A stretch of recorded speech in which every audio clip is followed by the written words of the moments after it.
healthcare advocate. So you'll get a lot from this presentation just for your general health and your knowledge going forward. So I'm going to start to share my screen here. And where'd it go? Oh, there it is. Okay. And we're going to, I want to talk briefly. Come on. Get up there. There we go. I want to talk briefly, tell you a little bit about the NOCC. Sorry, Sandra. I made you a co-host, so you just have to click. Oh, there we go. You're a co-host. Okay. Sorry, you can go. Okay, good. All right. Yeah, I just want to introduce you briefly to the work of the NOCC and basically what we do and why we're doing it. So this slide basically shows, you know, the why we're doing this. To add to the statistics here, you know, ovarian cancer is the deadliest gynecologic cancer facing women, everyone with ovaries today. It's the 5th leading cause of cancer-related deaths to women. And, you know, it says, like it says here, 22,000 women will be diagnosed this year and 44,000 will die because of ovarian cancer. You know, to bring those numbers down to a more personal level, that means about 60 women will be diagnosed with ovarian cancer today, and maybe 25 of them will survive. One of the big factors that contributes, you know, to those statistics is that there's no early detection test yet. We are still waiting for that screening test, something like a colonoscopy or a mammogram, that can tell doctors that, yes, you definitely have this disease, and this is how we're ready to jump in and treat it. You know, so it can be found early. So as a result, most women are diagnosed in the later stages instead of the early ones where it's easier to treat. So the NOCC is working towards the day when no one loses a life to ovarian cancer. And we do this through earlier awareness, through educating everyone about the signs and symptoms of ovarian cancer through events like this, and encouraging everyone to take early action and live. Early awareness leads to early diagnosis, which greatly increases your chances of surviving this disease. We also work with our survivors, the caregivers, and their families, and provide support and resources, information, and a lot of one-on-one, peer-to-peer support in many different ways, in person as well as virtual these days.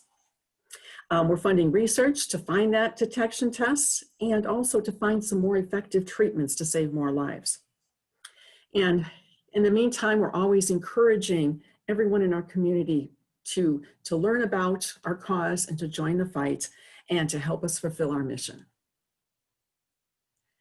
And that mission is to save lives by fighting tirelessly to prevent and cure ovarian cancer and to improve the quality of life for survivors. With the help of our volunteers and supporters and survivors, the statistics here show, you know, what we've accomplished in the past few years and the impact that we're making with people around the country.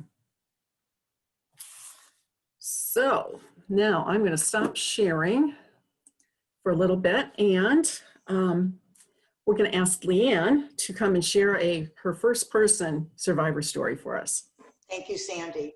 And I should go back a little bit just to say that the goal for our presentation is to not only to learn about ovarian cancer, but the importance of knowing your body, the importance of genetic testing, and being your own best healthcare advocate. So the title of our program is Knowledge is Power, and truthfully, knowledge is power. I'm very lucky to be here. And if you have one takeaway from my story, it's to be your own advocate, because you're the only one that knows your body. And if something is not right, then you really should seek medical attention. And don't do what I did by putting it off. Seek help right away. My name is Leanne Troy, and on March 3rd, 2020, I celebrated life as a 14-year ovarian cancer survivor. I was diagnosed at the age of 56, about 6 weeks before my 4th wedding anniversary. And once I was diagnosed, I thought this is going to be a real test of our relationship, as this really was the first crisis that we were going to be facing together. I was diagnosed with stage 2C ovarian cancer in March of 2006. I displayed symptoms of the disease in late August, early September of 2005. But I did not realize they were symptoms until I learned about ovarian cancer. My brother had been diagnosed with cancer in November of 2005. And prior to that, we would have both said that there was no cancer in our immediate family. So the fact that we were just diagnosed months apart of different cancers, but prior to that, we would have said there's no cancer in our family. I had genetic testing done due to several red flags. The first one was my brother's diagnosis, my ancestry as a Jewish woman of Ashkenazi descent, my mother's male cousin's diagnosis of male breast cancer, and the fact that my female first cousin died of pancreatic cancer. The doctor and I wanted to see if I had either a genetic BRCA1 or BRCA2 mutation. 10% of women who are diagnosed with ovarian cancer have a genetic link to some of the cancers that affected members of my family.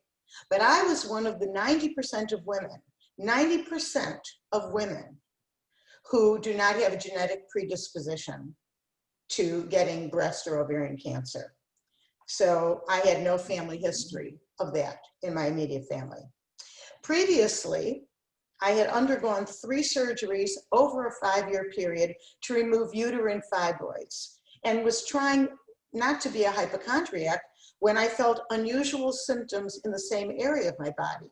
They were totally different symptoms than I had when I had my uterine fibroids, but it was the same area of my body. And I thought, okay, I'm not going to go crazy over this. I knew something was wrong, that the symptoms were different than what I experienced with uterine fibroids, but I decided not to panic and to wait until I had my annual gynecologic exam, which is going to be in January of 2006, and then I would discuss it with my doctor. So at the time, previous to this, I was working really far from home. My health club was halfway to work. So to avoid rush hour traffic, I live in the northern suburbs. I worked all over the south side of the city and the west side of the city. My health club was in downtown Chicago. I would go to the health club almost every morning of the month and either take a water aerobics class or work out on the elliptical machine for an hour. And at the time, I was working out 5 to 7 days a week. I ate really healthy meals, and yet I was unable to explain the bloating that I felt just below my waist. I felt from the waist up, I looked perfectly fine. From the waist, my abdominal area was really, my pelvic area was really bloated. And I kept feeling fat. So I drank water all day long and enjoyed 2 to 3 mugs of coffee in the morning. So I justified the reasons I was urinating so much to all the liquid I was taking in. I experienced a pain on my right side that would come and go, but I really couldn't determine what prompted the pain. It would just come and go. So in January 2006, at my annual gynecologist appointment, the doctor examined me, and when he was through, he told me to get dressed. Really, I didn't want to say anything because I wanted to see if he could feel something wrong. I told him that I was concerned because I was experiencing a lot of bloating and that I had a pain on my right side that would come and go. So he told me to lie back down, and he repeated the vaginal rectal exam. And he said, Leanne, I don't feel anything. Now, he did examine me correctly, because a vaginal rectal exam is when a doctor will insert one finger in the vagina and another finger in the rectum and push down really hard on your pelvic area. Because what the doctor is trying to feel is for your ovaries. And your ovaries, if they're normal size, are the size of an almond. So they're really deep in your body and they're really small. He did not feel anything wrong and told me to get dressed.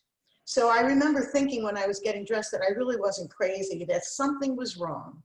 But I knew I was going to see my internist the following month in about 3 weeks. So I thought I'll mention something at that time. So on a Monday in February, I saw my internist for my physical. Now he never did an internal exam. That was done by my gynecologist, but I went for my yearly physical. And at the end of my exam, he also told me to get dressed. And I could explain that I had this bloating and I had this pain and it would come and go. So he had me lie down on the table again, and he took his hand, and I was wearing my clothes, took his hand and put it on my pelvic area on the right side, put it on the left side. Then he took my hand, he said, you know, he had me feel, he goes, you know, I think I feel something. I would like you to have a transvaginal ultrasound. Now, I was fine with that. And he said, because I've had 3 fibroid surgeries, he thought it would be worthy to have a transvaginal ultrasound. And I thought, okay, now we're on the road to trying to figure out what this is. And I needed to come back 2 days later on a Wednesday. And I was in his office, and the technician was doing the exam and running the test. And I said to her, I mean, I knew she really couldn't share anything with me, but I said, you know, I've had 5 or 6 of these done previously because of my fibroid surgeries. So tell me, how are my fibroids? And she said, oh, your fibroids are really small, but you have a really large cyst on your ovary. And I knew that that would not be good. So when I left the internist's office, I went into my car and I called my gynecologist, but it was Wednesday, so I had to leave a message on his answering machine. And what I said was that I had an ultrasound done at a different hospital and that the results were being sent to him as well as my referring doctor, because I would like his professional opinion. And the very next morning, my gynecologist called me and he was really upset. I had been his patient for nearly 38 years, and we really had a great doctor-patient relationship. He asked me to return to his office that afternoon, so this would be Thursday, because what showed up on the ultrasound was not felt when I visited him 3 or 4 weeks earlier. And when he finished examining me, he really didn't look good. He pushed himself right up against a wall on his little stool. And it was a little uncomfortable. And I had to break the ice, and I just said, now we're talking the big surgery, right? Because really for years when I was having the uterine fibroids done, he wanted me to have a complete hysterectomy. And I just felt I wanted to come out of menopause gracefully. So I didn't want to have a hysterectomy, but now I knew it was going to be the big surgery. And he said, yes. And I said, okay, I'm supposed to leave next week for a wedding in Mexico.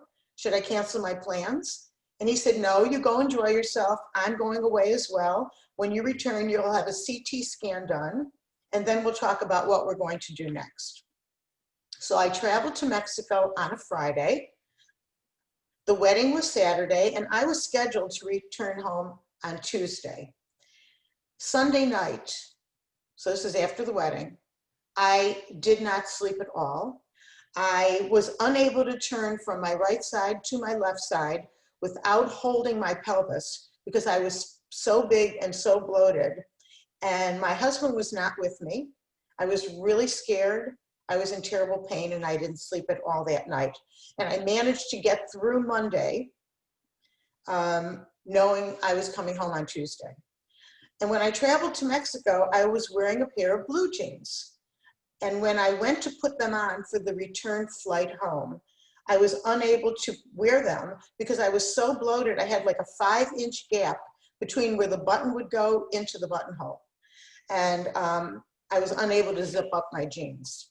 But I brought with me several old magazines to read when I travel. That's what I typically do, bring old magazines, and then I can read them on the plane and get rid of them. And my travel was the very end of February, but the article that I read on the plane on the way home was a November-December issue of AARP, which is probably something that your grandparents are getting. But in it was, I was intrigued by a bookmark size article that talked about women's health issues. And just imagine how I felt when the first paragraph listed 5 or 6 symptoms and ended with the words ovarian cancer. In my gut, I panicked because I had almost every one of those symptoms and thought, you know, why didn't I read this article sooner? Like in November or December, maybe I would have gone to the doctor before January. When I returned to work the next day, on Wednesday, the only food I brought with me for lunch were those two little, you know, those little cuties, those little orange things, and I could barely eat them. So that was the first time that I experienced the symptom of feeling full quickly. I went to work, and on my drive home, I called my gynecologist's office. And I knew that my gynecologist was still on vacation, but I wanted to know if his associate could see me. And the receptionist heard either the pain or the terror in my voice and told me to come in the next day at 9 o'clock in the morning. So my husband accompanied me. The associate examined me and ordered a CT scan. And the scan showed that my cyst had grown 2 more centimeters in about 2 weeks. So it was growing pretty quickly at this point. He said, I can do the surgery tomorrow, or you can wait for your doctor to come back next week. And I hesitated for a moment, and my husband looked at me, and his face, as well as the fact that the pain was really becoming unbearable, made me tell the associate that he needed to do the surgery. And after having a doctor for 38 years, I mean, you know, I had to be in a pretty bad way to have somebody I really didn't know do the surgery. As I was prepping for the surgery that night, my doctor called and told me he was back in town and he would be there the next day to do the surgery. And I was very thankful. However, as I stated earlier, I'm lucky to be alive because a woman's chances of survival are much greater if the surgery to remove ovarian cancer is done by a gynecologic oncologist, which is a surgeon trained especially in removing and treating gynecologic cancers. My surgery was performed by my gynecologist and a surgeon with familiarity of ovarian cancer in his training in South Africa. So, you know, we live in Chicago, and even if you're a student here in Chicago, you have access to doctors. In Chicago, we have a number of gynecologic oncologists. Had I been my own best advocate, I would have sought out a gynecologic oncologist. At an appointment several weeks after my surgery, my doctor said he was beating himself up for not having done a transvaginal ultrasound while I was in his office in January. He said, I've done so many to you. I don't know why I didn't do one that day. I believe it would be better to do a transvaginal ultrasound than to ask yourself in retrospect, why didn't I do one? My cancer grew 2 centimeters between the first ultrasound and the CT scan, and I've had 2 thoughts about it. Based on its size, in January, it was growing fast. I'm not sure if it would have shown up in a January ultrasound. And also with the insurance company, it paid for one in January and then February or March, I don't know. But I endured 6 rounds of chemotherapy with carboplatin and Taxol. And although I found it very challenging, I was able to deal with the side effects. I told my doctor that I could deal with the hair loss and fatigue, but not nausea. And of course, prior to treatment, I really didn't know that the word fatigue is a euphemism for total and utter exhaustion.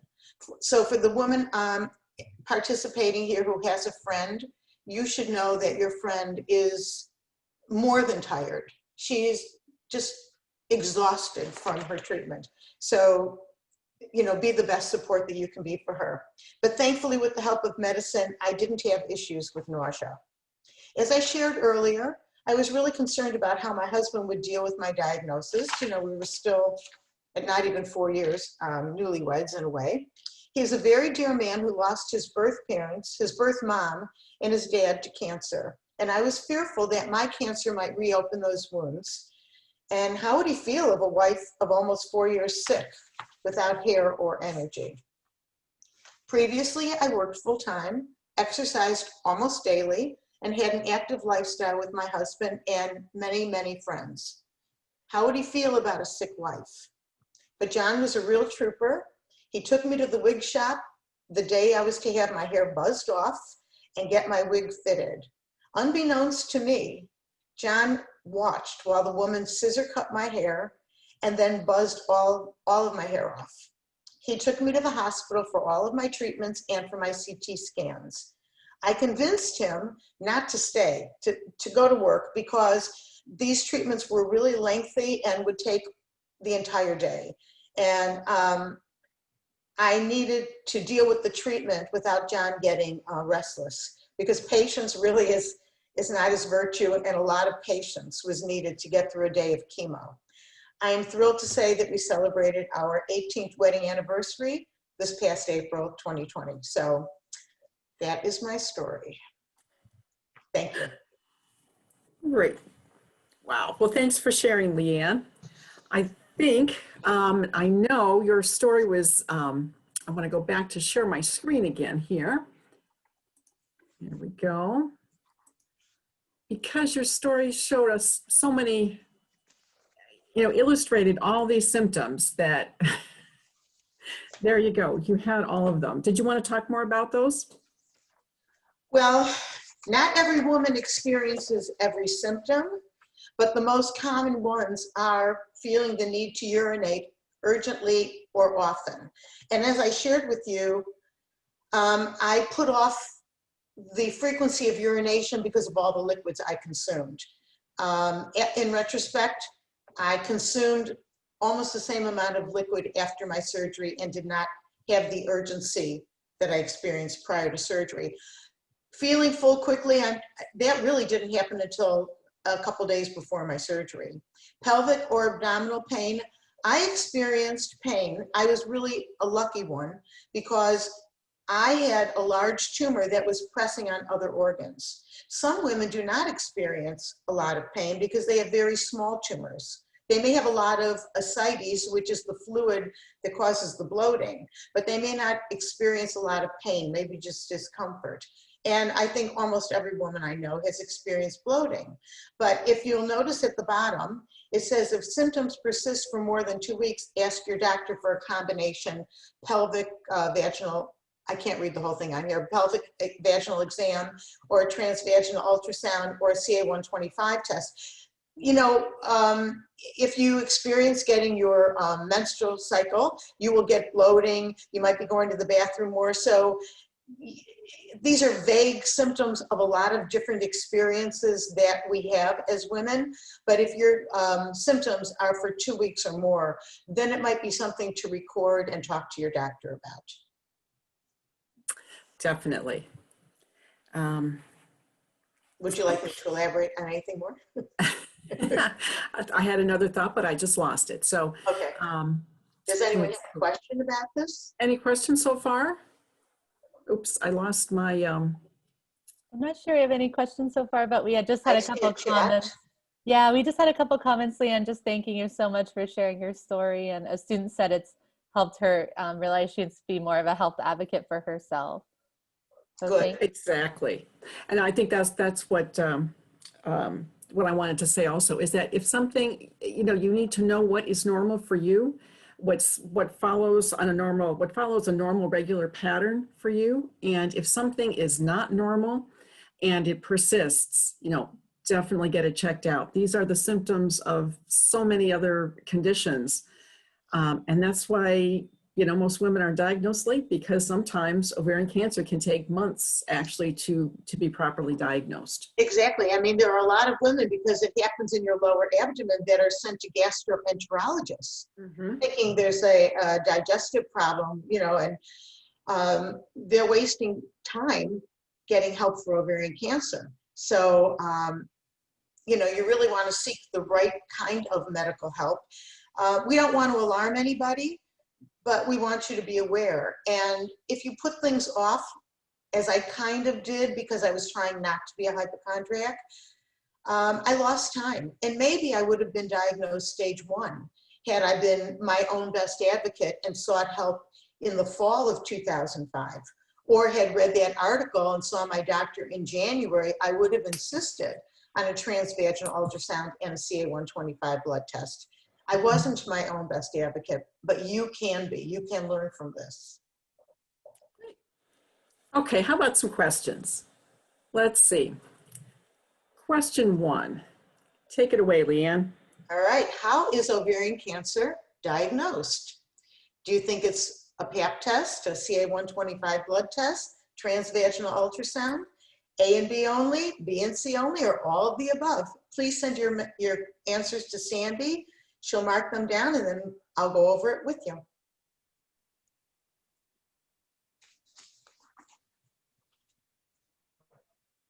Yeah, you can just send any guesses in the chat.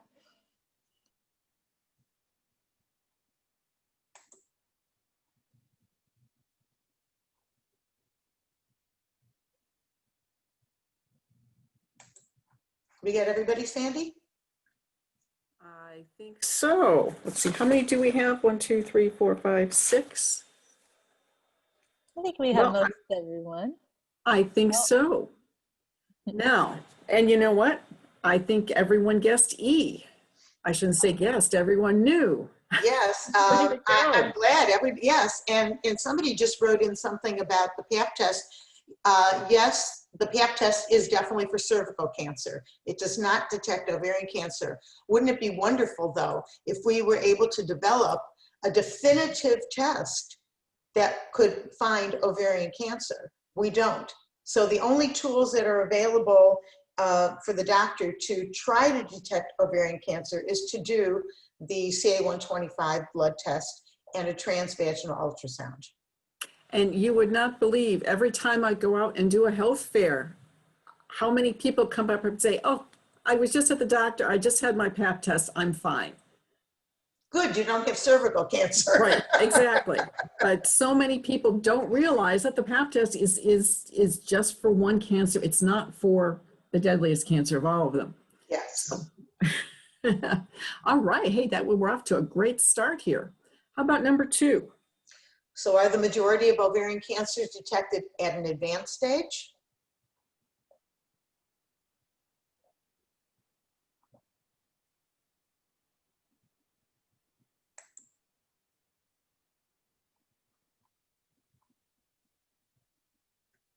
Yeah, I think we've got everybody in and everyone said yes. Yeah, sadly, ovarian cancer is usually detected at an advanced stage because we don't have an early test to diagnose ovarian cancer. And sometimes women get sent to other doctors and they're delayed in being able to get diagnosed. And sometimes, like myself, they write it off to, oh, you know, I've got this pain. Oh, I was carrying the baby, or I was doing this, and so therefore that's why I'm feeling uncomfortable. Or, you know, my whole life I've been constipated, so I'm not paying attention to that, or I drink a lot of water. So yes, sadly, more women are diagnosed late stage, and it's so much more difficult to survive late stage. And often women will have to ask, because ovarian cancer is on the rare side, you know, sometimes, you know, they'll look for different answers first. And one of my, another survivor I knew, her mantra was IBS is not an answer, because she kept asking her doctor to look for ovarian cancer. She said, can we just look for ovarian cancer? And they said, no, it's IBS, try this other medicine. So for 6 months, she was treated for IBS until finally, you know, she came in looking like she was 9 months pregnant, and they finally looked for it. And of course that was it. So sometimes you really do need to insist on something. So, all right, So, how about question 3? question 3? Do most people who develop ovarian cancer have a family history of ovarian cancer?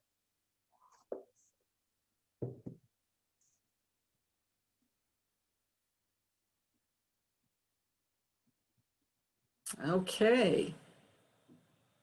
All those answers are coming back with no's. We've got some really good listeners here. I hope you do as well in your college studies as you're doing here at our presentation. Yes, if you remember correctly, the answer is no, that 10% of people who get ovarian cancer have a genetic predisposition through their family. That most people who get ovarian cancer, it's considered spontaneous, and that's 90% of women who get ovarian cancer just get it. They don't know why. And how about number 4? Okay, so number 4, some people who develop breast cancer I can't even talk, at an increased risk for developing ovarian cancer and vice versa. Yes or no?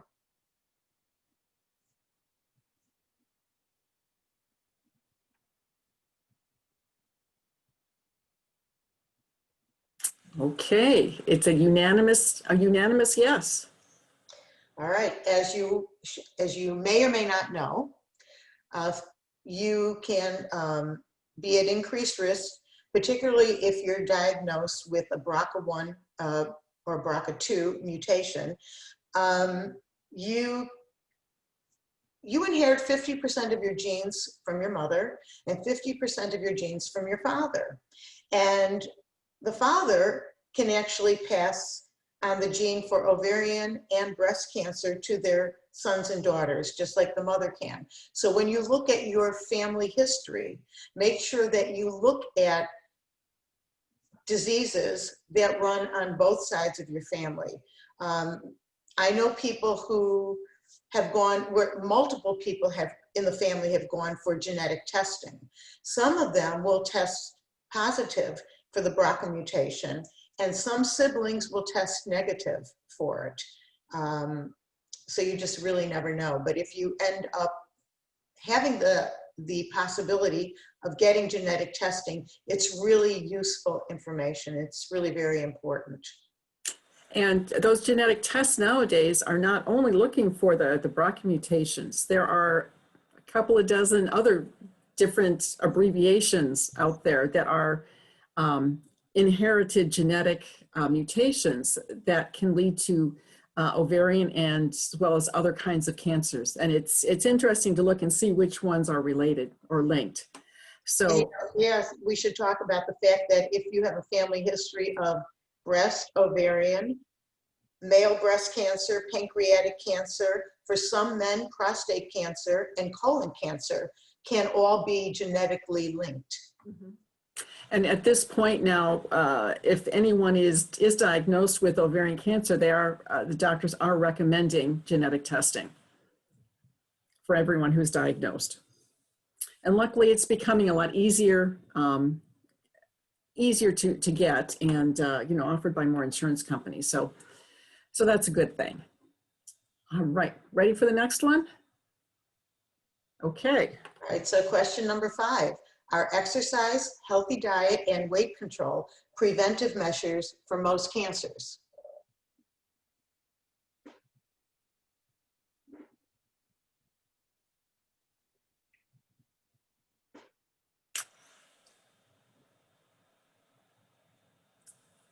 Okay, we've got another Perfect score.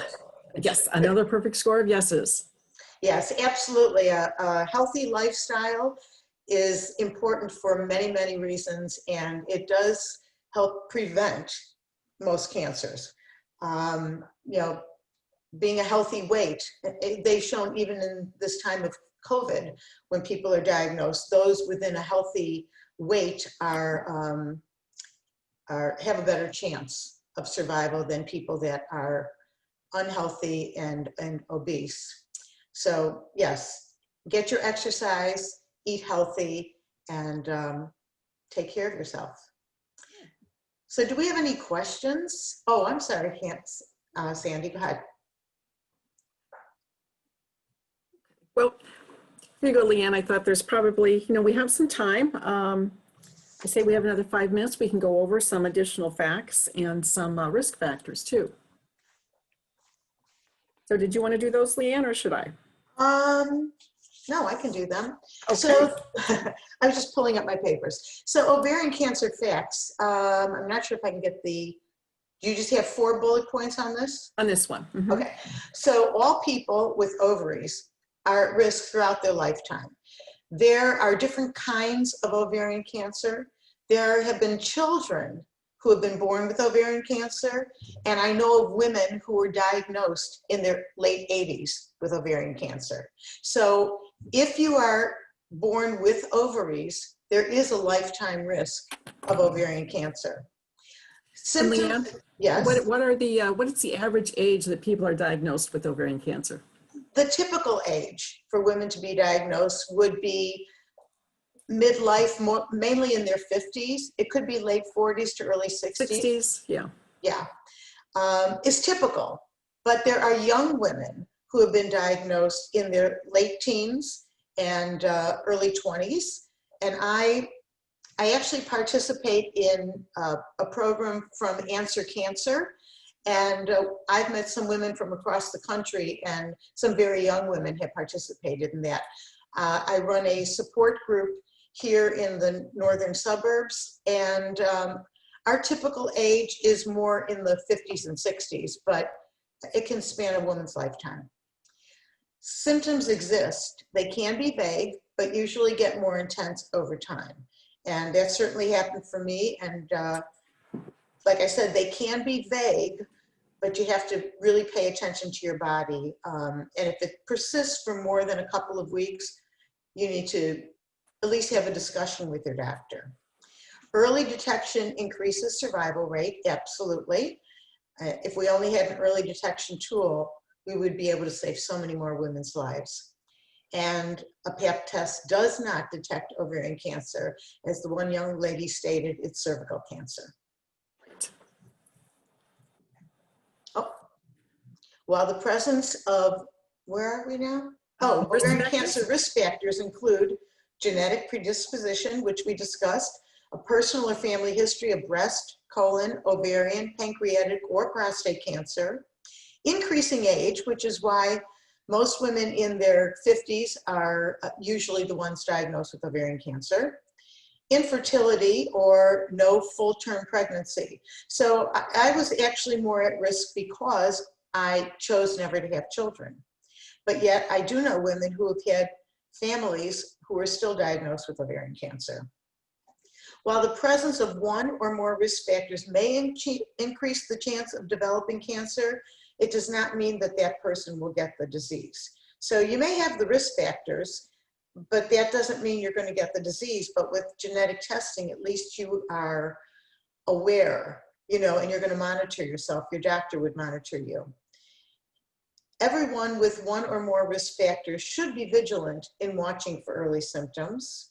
And again, if your symptoms persist for 2 weeks or more, talk to your physician. And I would say not just for ovarian cancer, for anything that isn't right, that you know, because you really are the only one that knows your body. And if you know something isn't right, don't just kind of wish it away or think, well, maybe it'll go away, you know, in a month or two. Talk to somebody. It might be nothing, but at least you would get peace of mind. And if it is something, you can react to it earlier. Right. All right. Well, thank you everyone for joining us for our presentation. We do have some time for some more questions. But before we do that, I want to make sure that you know, if you have any more questions, you want more information about ovarian cancer or about the NOCC, please go to our website at ovarian.org. We have resources for family and friends there also. And if you would like, okay, so those are digital resources. If you'd like something on paper that you'd like to hand out, you know, personally to family or friends, we have a symptom card. I've got one here. We've got a symptom card that has, that lists all the symptoms and some of the information that we talked about earlier. And we have a nice brochure that has a little more detailed information, and I'd be happy to send those out. Just drop me a note at illinois.org or give me a call at that phone number, leave a message there, and we'll be happy to mail them out to you. And also here we have a video. Of course, you know, we usually have a walk to help support, you know, gather our teal community together. But this year we had a national broadcast. So that is, the link to that is here, and it really gives you an idea of how close the ovarian cancer community is, not only here in Illinois, but across the country. So if you'd like more information about all that we do here, that's another great way to take a look at that. Sandy, I'd like to just jump in for a second. Sure. To the young lady whose friend was diagnosed with ovarian cancer, I put my email address up there. If your friend would like to get information about the support group that we do here locally, we're actually doing it online virtually now. But if she would like to look at other ovarian cancer faces and ask questions, we'd be more than glad, I would be more than glad to give her the information so she could participate. It's only open to women who've been diagnosed with ovarian cancer, but you know, I put my email out there for everyone. In case you do know someone with ovarian cancer, they could certainly send me an email and I would help them network with people. And then Sandy, maybe you want to talk about the volunteering. I'll take the next one. Let's see, Greta, definitely, we are always looking for volunteers. We need help from, you know, we'd love to have students as well as other people in the community. So we always have different things to do depending on how much time you have. And I do have a volunteer interest form. If you're interested, drop me a note at illinois@ovarian.org and say you're interested in information about volunteering. We'll send you a form, and then my counterpart, Karen Young, will give you a call and talk more about what you're interested in, what you'd like to do, and different ways you can get involved. We'd love to have you. And Leanne, there was something up here about what I would like to tell healthcare workers from my perspective as a survivor. So I would like to say that nurses in particular are usually such good listeners. I was not at the finest hospital in the city of Chicago, but I will say that I had wonderful care, not just from the doctor, but the nurses. The nurses were really important. They were informative as far as what I would experience with chemo, and they were there to comfort me. And I think it's important for you to find a doctor and a nurse who listen to you. And if for whatever part of your body you're going in for, and if that person is not listening to you, then seek out a different doctor or a different nurse, because it's important to be heard. And thankfully, I was heard, and I really appreciated that.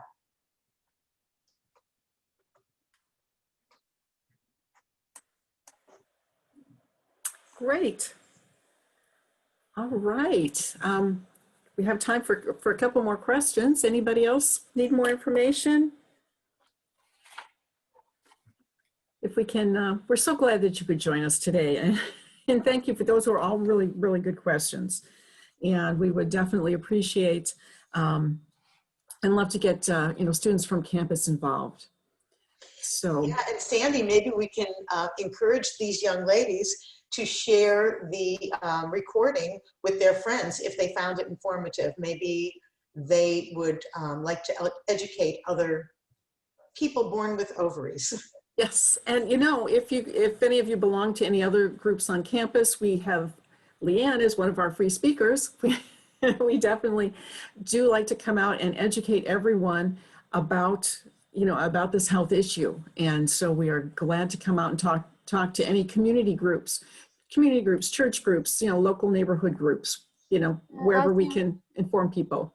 And also, Sandy, I think it's important to even though we only had, by the names, women here on the group, I love to have men in the audience. I think men are always checking out women's bodies, and men will notice changes. They may not say anything right away, but if they have information, I have given so much information to men to take home to their wives, their girlfriends, their sisters, their partners, whatever. So it's really important for everyone to get this information. Yes.